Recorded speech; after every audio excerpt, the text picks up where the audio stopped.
Ethan was a quiet human boy who lived alone in a small apartment. He didn't like parties or noise.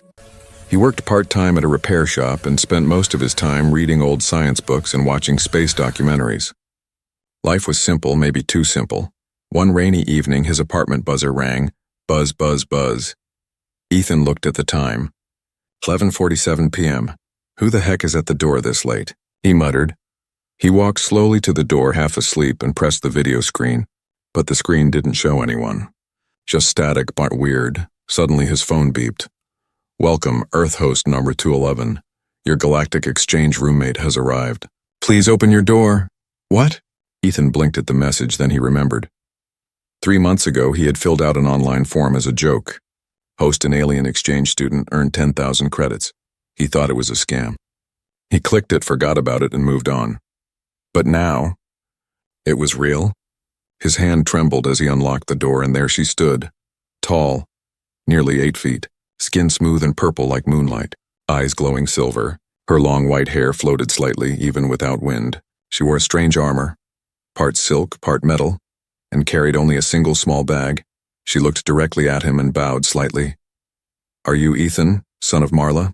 Ethan's mouth fell open. He nodded slowly. I am Zahara, daughter of the Skyblood Empire. I am here to study human ways. Especially the breeding ritual. He blinked again. What now? She tilted her head. Breeding, reproduction, the creation of offspring.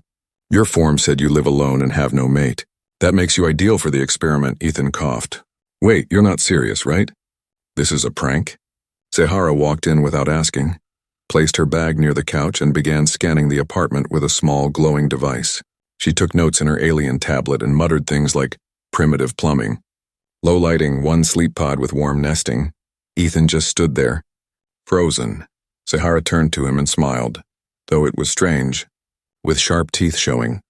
Shall we begin the bonding ritual now or after food consumption? Ethan almost fell backward. Hold on. I think there's a misunderstanding. I didn't think anyone would actually come. I'm just a normal guy. She stared at him. You agreed. You submitted your name. You signed the intergalactic form with blood confirmation. Ethan's eyes widened. That was a paper cut. I didn't mean... She held up her hand. It is done. I am here. I will learn. You will teach. That is the pact. Before Ethan could argue more, she opened the fridge, pulled out a bottle of orange juice, sniffed it, and then drank the whole thing in one gulp. It is sweet, she said. Good for energy during mating. Ethan's face turned red like a tomato. Zahara didn't laugh. She wasn't joking. She was here for real. He grabbed his phone and tried to search the program online. Nothing. No website, no email. Just one new message. Warning. Denying your guest violates galactic law. Fine. 1,000 credits or brain chip removal. He dropped the phone. What have I gotten myself into? He whispered. Zahara walked closer to him. She looked into his eyes. You are scared, she said softly. Is it because I am different? Ethan slowly nodded. She took a step back. I will respect your human ways. We will start slow. I will learn from watching. You do not have to touch. She picked up a human book from his shelf, Romance for Dummies, and sat cross-legged on the couch. I will study this tonight. Ethan sat down across from her. Still in shock, she turned a page and looked up. What does it mean when a girl feels butterflies in her stomach? Do earth insects live inside you during love? Ethan laughed nervously. No, it's just a feeling. Zahara smiled. A real one this time. No sharp teeth. Just curiosity. Outside, the rain tapped the windows gently. Inside, a human boy and an alien girl sat in the same room. Neither one knew it yet. But this was the beginning of something that would change both of their worlds, forever. The next morning, Ethan woke up to the smell of something burning. He ran into the kitchen, panicking. Smoke filled the air. Zahara stood calmly in front of the stove, wearing his oversized t-shirt like a dress, holding a pan with something black and smoking inside. I attempted your human breakfast, she said proudly. I followed steps from the Eggs and Feelings guidebook. Ethan opened the window quickly and waved away the smoke. You almost burned the house down. She blinked. So, no bonding after food today? He groaned. No. Zahara, listen. This whole breeding study thing, it's not how humans do things. We don't just jump into that. Zahara tilted her head.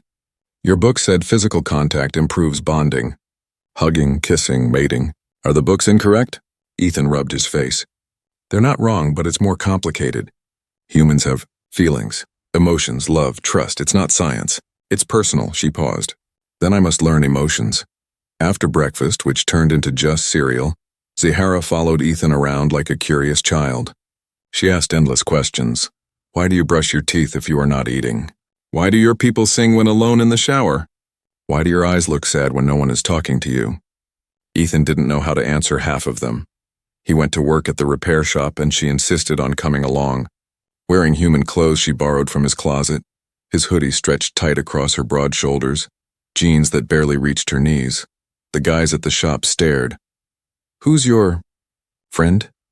Jake, the boss asked with raised eyebrows. Ethan lied fast. Exchange student, quiet. Doesn't speak English well. Zahara looked directly at Jake and said, I am here to observe mating behaviors. Ethan is my selected partner. Jake choked on his coffee. Later in the storage room, Ethan pulled her aside. You can't say stuff like that. Why not? It is true, she said simply. He sighed. On Earth, people don't talk about mating in public. It's private. Sometimes embarrassing. She nodded slowly. I see. Emotions again. That night back at the apartment, she did something strange. She cleaned the kitchen, carefully, quietly. She folded his laundry, even though she didn't understand socks. And then, she brought him tea. I read this helps humans relax, she said. Ethan was surprised. You made this? She nodded. I want to understand you. Not just your biology, but why you smiled at that old man today. Why you looked at the sunset for so long. Why you said nothing when your boss yelled at you. Ethan stared at her. This wasn't about mating anymore. She was watching his soul. He looked down at the tea. Thanks, Zahara. She sat beside him on the couch. In my world, everything is chosen. Mates are assigned. Love is rare. Feelings are weakness, but you protect strangers. You laugh when you're tired. You cry in silence. That is strange, but beautiful. Ethan's voice was quiet. We're not perfect, Zahara. Humans can be cruel too, she nodded. Yes, I saw a man shout at a dog today. I wanted to challenge him to battle. Ethan chuckled. Please don't start a war over a dog, she smiled. Then she did something unexpected. She placed her hand gently on his chest. Your heart. It beats faster when I am close. That is emotion, yes? He swallowed. Yeah, something like that. She leaned closer, not in a way that scared him, but in a way that felt warm. I will stop asking about reproduction, she whispered. But I will still watch you, learn you, and maybe feel something too. They sat in silence, the soft hum of the city outside. Ethan didn't move. He didn't want to. For the first time, this alien girl didn't feel so alien anymore. She felt close. But deep in her glowing eyes, there was still a mystery, a mission she hadn't spoken of. Something hidden, something more than just a study. And Ethan, though he didn't know it yet, was part of something much, much bigger than an exchange program, something that could change two species forever. The days passed slowly, but something had started to change. Zahara no longer followed Ethan just for observation. Now she stayed close because she wanted to. She sat beside him, notepad forgotten. Her questions became fewer. Her silences grew longer, but her eyes always searched his face. Ethan noticed the change. She laughed at human cartoons now, even though she didn't understand all the jokes. She wore his clothes with more comfort. She didn't knock anymore before entering his room, though she never crossed his bed without permission, and every time her shoulder brushed his, he felt it, warmth, strange warmth. One evening, after a long day of helping Ethan fix old tech, they sat on the floor of the apartment surrounded by wires, broken circuits, and leftover pizza. Zahara stared at Ethan's hands. They're strange, she whispered. He raised an eyebrow. Hands? She nodded. Your fingers are soft. Your touch is gentle. Most creatures I know use hands to kill or control. You use them to fix broken things, or hold something like it matters. Ethan said nothing, then she asked something he didn't expect. Can I try it? Try what? He asked. She reached out slowly, holding your hand. Ethan's throat went dry. It was just a hand. just skin touching skin. But his heart began to pound. Nodded, her fingers touched his gently, careful, curious, as if she thought he might break. He didn't, but something inside him stirred. Her hand was warmer than expected, not cold or alien, just different, but comforting. She studied the shape of his fingers, the way they curled around hers. She turned his palm upward, tracing the lines with the tip of her claw. "This is strange," she said, "but I like it." He smiled awkwardly. "It's called trust." She looked up. "That word. It keeps showing in your books. What is trust really?" Ethan thought for a moment. "It's when you let someone close enough to hurt you, but believe they won't." Zahara went quiet. Then she said, "I've never had that." Neither of them spoke for a while. The next day, Zahara began testing things. Human touches. She watched romantic dramas and copied them. She gave Ethan a side hug while he cooked breakfast. She rested her head lightly on his shoulder during a movie. She even poked his cheek when he looked too serious. But then, one night she went too far. It was cold. Ethan had left the window open. Zahara knocked softly on his door. "I can't sleep," she said. "Too cold." He rubbed his eyes. "Use the blanket I gave you." She hesitated. "Can I sleep near your warmth? Not mating, just body heat?" Ethan sighed. He didn't want to be rude, and honestly, he didn't want her to leave either. "Okay," he said softly, "but just for a while." She laid beside him, careful not to touch too much, but over time she inched closer. He could feel her breath on his neck, hear her slow, steady heartbeat. Then he felt it, her hand brushing against his. She didn't hold it. She just stayed there, frozen, like she was testing herself, like she didn't know what to do with what she was feeling, and Ethan understood. This wasn't about study anymore. This was her first time being close to someone who didn't want anything from her. Not her power, not her title, just her. The next morning, Ethan woke up first. Zahara was already gone from the bed, but there was a note on the pillow. It said, "Your touch didn't hurt. I want to feel more of that. Not your skin, but your kindness." Later that day, something changed again. Zahara didn't ask about mating or reproduction. Instead, she brought Ethan a gift, a small crystal from her planet. It glowed softly when he touched it. "It reacts to emotional warmth," she explained. "It shines when it feels care." Ethan held it tightly. It shimmered bright in his palm. Zahara watched with wide eyes. That's not supposed to happen," she whispered. "It only glows that strong when two beings are deeply bonded." Ethan looked at her. "I guess I'm not as cold as I thought," he joked, but they both felt it. Something had shifted, something real. But far above Earth, a ship floated in orbit, unseen, watching, recording, and one word flashed on its command screen: "Bond detected. Begin Phase 2." The sky over Earth looked normal, blue, calm, quiet, but far above, hidden in low orbit, a dark ship floated silently. It didn't belong to Earth. No signal, no sound, no light escaped from its black hull. It watched. It waited. Inside, a voice crackled through the command deck. "Target Zahara located. Bond status confirmed. Prepare for retrieval." Ethan had no idea anything was coming. He was making pancakes. Zahara was sitting at the table, watching him flip each one with too much focus, as if it were a holy ritual. She had started doing that lately, watching small things. How he smiled to himself. How he scratched his head when confused. How he hummed when he cooked. "I've never seen anyone make food for someone else just because," she whispered. "That's what friends do," Ethan said. She tilted her head. "Are we friends?" Ethan smiled. "Yeah. I think we're more than just roommates now." Her eyes sparkled, but before she could say anything, the walls shook. Boom. The lights flickered. Boom. The building trembled again. Plates fell. The window cracked. Ethan rushed to the window. Outside, the sky had split open. A silver beam of light cut down from the clouds, burning through the atmosphere like a sword. Below it, a ship, massive, smooth, floating without sound yet vibrating the air with silent pressure. Zahara froze. Her skin went pale blue.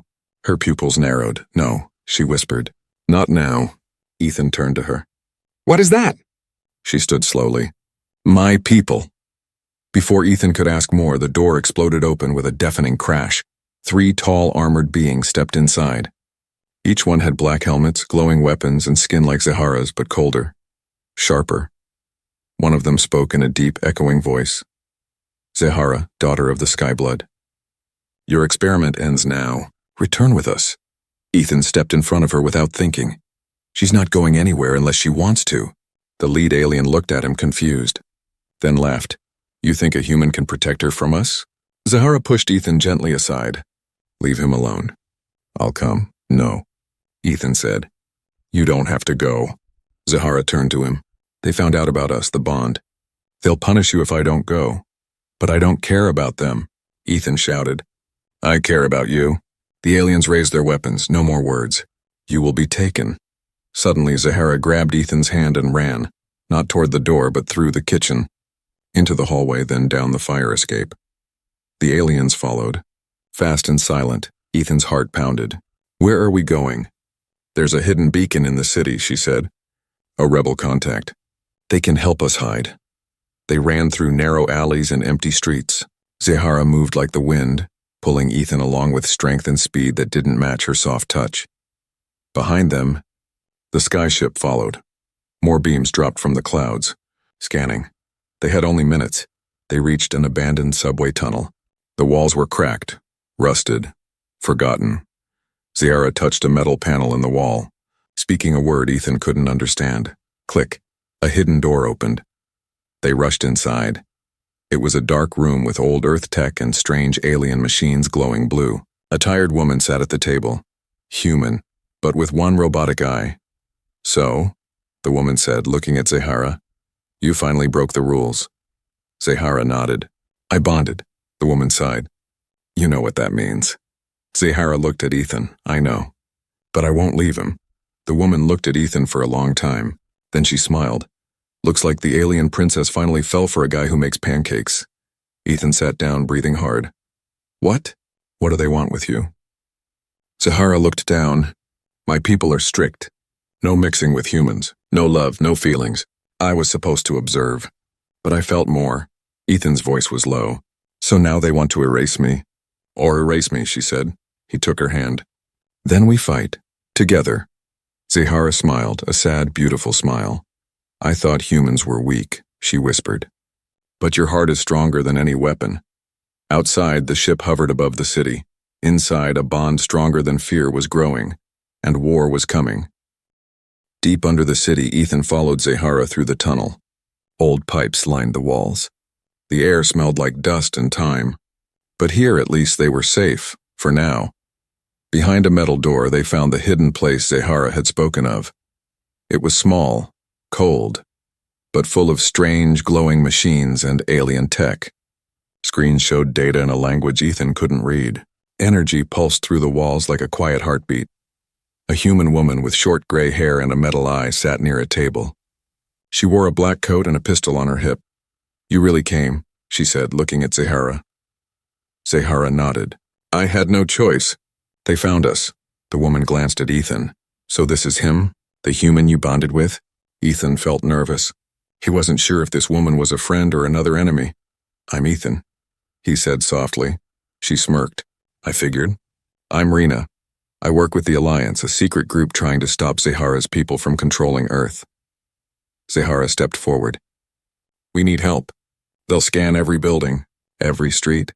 They won't stop. Rena stood and pulled down a large map. There's one place, she said. Old military base abandoned years ago. Deep under the mountains. Even alien scans can't see through it, but it's not easy to reach. Zahara looked at Ethan. I can fight, but I won't leave him behind. Rena nodded slowly. Then you'll both go. That night, in the safety of the bunker, Ethan couldn't sleep. He sat on a worn-out couch, staring at the old light above. Zahara came and sat next to him. Her skin glowed faintly in the dark. You're quiet, she said. Ethan gave a weak smile. Just thinking. About me. About everything, he replied. A week ago, I was fixing broken radios and eating microwave noodles. Now I'm hiding from a spaceship because I held someone's hand. Zahara looked down. Do you regret it? He turned to her. No, not 1 second. She reached into her coat and pulled out a small blue crystal. It pulsed softly in her palm. This is from my home, she said. It's called a memory stone. It holds one feeling from the moment it was touched. Ethan watched as she placed it in his hand. It's warm, he whispered. It carries what I felt the night you first held my hand, she said. Ethan's eyes softened. Zahara, do your people even believe in love? Only in stories, she said. They call it weakness. Then I guess I'm weak too, Ethan smiled. She leaned in closer. No, you're strong. Strong enough to make me feel things I wasn't allowed to. Their hands touched again, and the crystal pulsed brighter. The next morning, Rena handed them a map and a backpack. Follow the tunnels. Take the train tracks west, then cross into the mountains. You'll find the bunker. There's food, power, and protection. Zahara nodded. Thank you. Before they left, Rena pulled Ethan aside. She'll protect you, but she's not invincible, Rena said. And her people won't stop until they erase every trace of your bond. Ethan looked back at Zahara. I won't let them take her, he said. They moved through tunnels, crossing forgotten places. Rats scurried. Dust fell from the ceiling, but their bond kept them going. At night, they rested in broken train. Zahara wrapped her coat around Ethan when he shivered, and Ethan gave her his last protein bar when she was too tired to stand. They weren't just a study pair anymore, they were partners, something deeper, something real. But as they reached the mountains, a sound shook the ground behind them. A hum, then a roar. A glowing beam blasted a crater into the forest ahead. The alien ship had found them. Zahara pulled Ethan behind a rock. They're close, and what do we do? Ethan asked. She looked at him. We run, she said, until there's no more fear left to chase us. And they ran, hand in hand, heart to heart. Above them, the sky burned. Below, they searched for hope, but neither knew that the moment they reached the hidden sanctuary, everything would change again because the bunker held a secret, and it wasn't just for hiding. The wind howled through the snowy mountains as Ethan and Zahara reached the old base. Half buried under rock and ice, the entrance was hidden by time. Faded signs in old Earth languages warned of danger, radiation, and silence. But Zahara stepped forward with confidence. She pressed her palm against a rusty panel. It scanned her hand. Beep. Access. Granted. The doors groaned. Open with a heavy sound. Inside was dark, cold, empty. But live, the lights flickered on one by one, revealing a hidden world of machines, power cores, and old war secrets. A forgotten human bunker built during Earth's darkest days. Now, reborn as a sanctuary for an alien princess and a human boy. They stepped inside, safe again. For now. Zahara moved through the base like she had been there before. This place, Ethan said. How do you know it? She paused. Because it was built with my people's help. Ethan looked confused. What? She sat down slowly. Long ago, during your last world war, a group of Earth leaders made a deal with a rebel faction from my empire. They exchanged tech for safety. This base was part of that, a secret alliance. So, humans and aliens have worked together before? Ethan asked. Zahara nodded. But it was buried, hidden, just like this place. Ethan looked around. The walls hummed with power. Weapons sat on dusty shelves. Old photos showed human soldiers shaking hands with beings that looked like Zahara. He sat beside her. Then maybe we can make that piece real again. She looked at him. Her voice was soft. Maybe. But there was sadness in her eyes. Later that night, as they sat near an old heater, Ethan noticed she was quiet again. Too quiet. He reached out. Zahara, what's wrong? She looked at him, her silver eyes glowing faintly. They sent me a message, she whispered. A final offer. Ethan's heart sank. What kind of offer? If I return now alone, they will erase the bond. Let you live. I'll be crowned as empress. He felt his chest tighten. And if you refuse, they will destroy the base, kill us both, and declare war on Earth. Ethan looked away. So you have to choose. Zahara nodded. Yes, between my people and you. Silence filled the room. For a moment, all Ethan could hear was the sound of his heartbeat. I'm just a normal guy, he said quietly. No army, no empire, no crown. You have something they don't, Zahara whispered. You have me. And I have something they fear, choice. Ethan turned to her. What will you choose? She stood slowly, walked to the center of the room, and opened her hand. The crystal, the one that held her memory, floated into the air. It pulsed, bright, alive. She pressed it into the center of the control panel. Suddenly, the walls lit up. A voice echoed across the room in her language. Ethan couldn't understand, but Zahara translated. It says, "Emergency protocol activated. Hybrid council initiated." Ethan frowned. Hybrid council? Zahara turned to him. This base was made not just for hiding, but for beginning something new. A place where human and alien could lead together.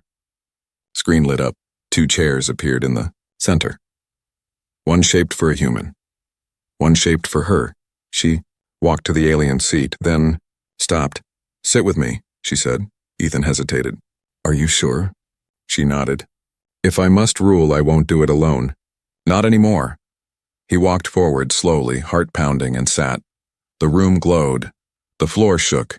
The system confirmed. Hybrid leadership confirmed. Communication link open. All signals broadcasting. Above the earth, the alien ship paused. Inside, commanders watched as Zahara's signal spread across every screen in the Empire. She stood beside Ethan, eyes proud. I reject your offer, she said calmly. I will not return as your puppet. I will lead from here with someone who showed me what real strength is. Her voice grew stronger. If you wish to destroy us, then know this. Love is not weakness. It is power, and I have chosen it. In that moment, everything changed. Some ships pulled back, some stayed. But the war didn't begin, because something unexpected happened. Other aliens began to listen, back in the base. Zahara looked at Ethan. Tears shimmered in her eyes. I gave up a crown for you, she said.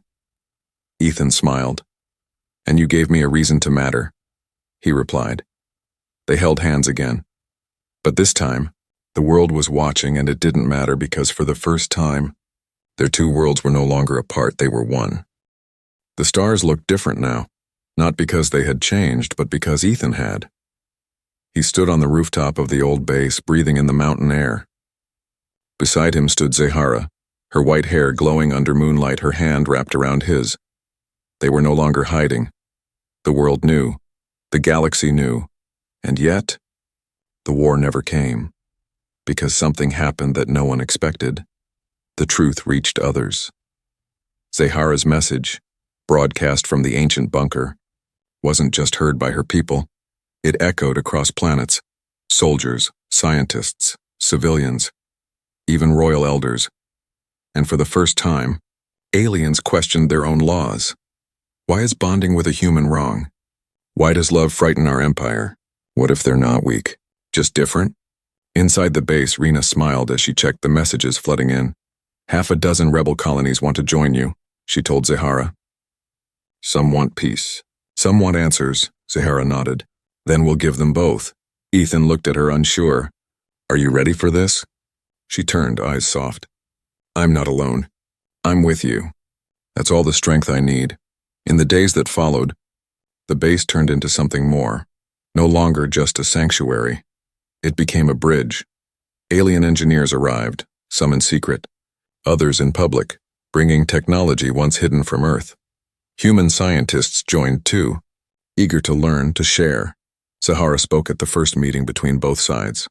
Ethan stood beside her, still wearing his old hoodie, now with a comlink on the sleeve. We are not enemies, Zahara said, her voice calm and clear. We are not subjects. We are not experiments. We are people. With feelings. With futures.